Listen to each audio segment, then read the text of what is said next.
Hi, I'm Mary Downs. I'm a program officer in the Division of Preservation and Access at the National Endowment for the Humanities.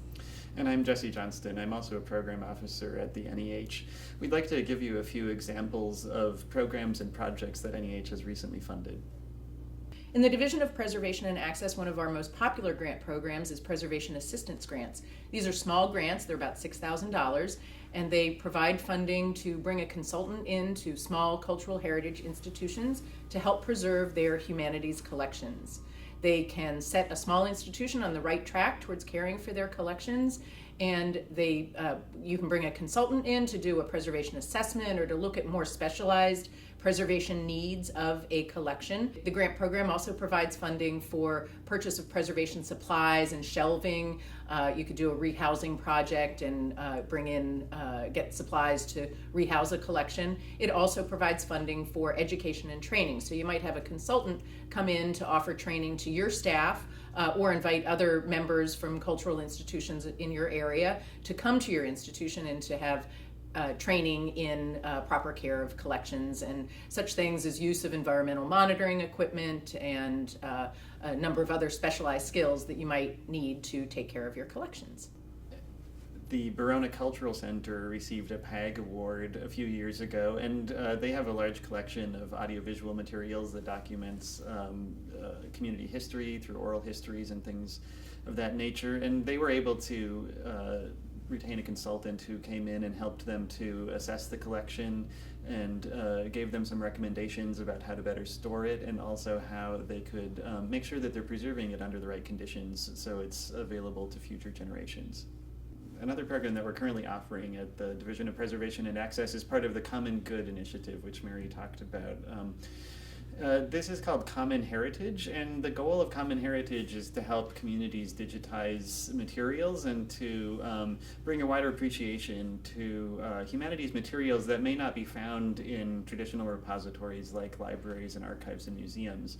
The goal of the program is to help communities run a digitization event to help educate people in an area about how to preserve things like photographs, old letters, diaries, scrapbooks, and to create digital copies of those for their own enjoyment and also hopefully to bring them into contact with community repositories like public libraries and archives and historical societies.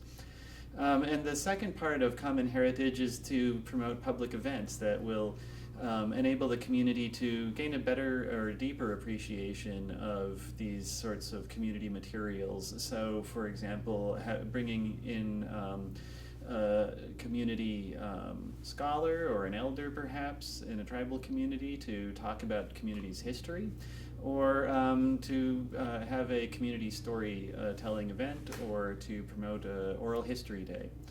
And so together the Common Heritage grants can support both of those types of activities. This is a brand new grant program and hasn't made any awards yet, but will be at the end of 2015. And the awards are up to $12,000, and we will be offering this opportunity again in the next calendar year. I'd also like to talk to you about a grant program called Documenting Endangered Languages.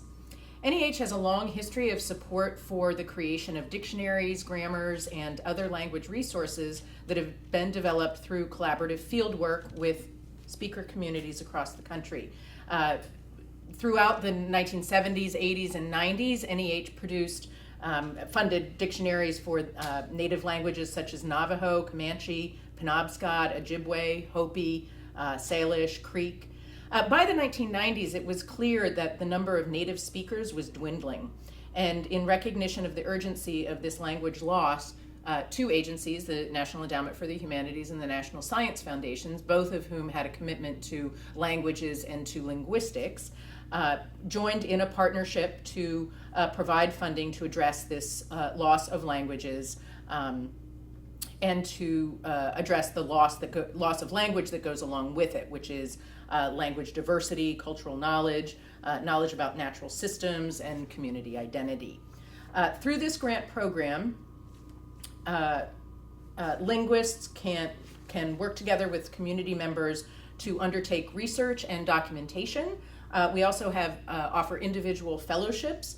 There are doctoral dissertation grants that can be had through this grant program, as well as infrastructure, archiving, and training awards that are made, and addressing computational methods. This is a great grant program for community members that are interested in their heritage language to team up with linguists to document the language. While the main focus of the language is the documentation itself, that is the producing of dictionaries and grammars, many of the materials that come out of these kinds of grant awards can be used for revitalization.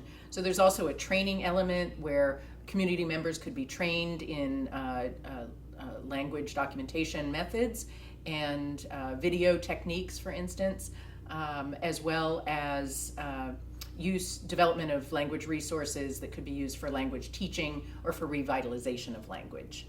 One example of a project from this grant program is the Miami, Illinois Dictionary Project. And it began with something that was really basic. It was the digitization of an 18th century manuscript. And this dictionary began as a dictionary. The project directors have turned it into a community-supported database in which community members are accessing it to use it for language teaching and language resources for revitalization of the Miami, Illinois language.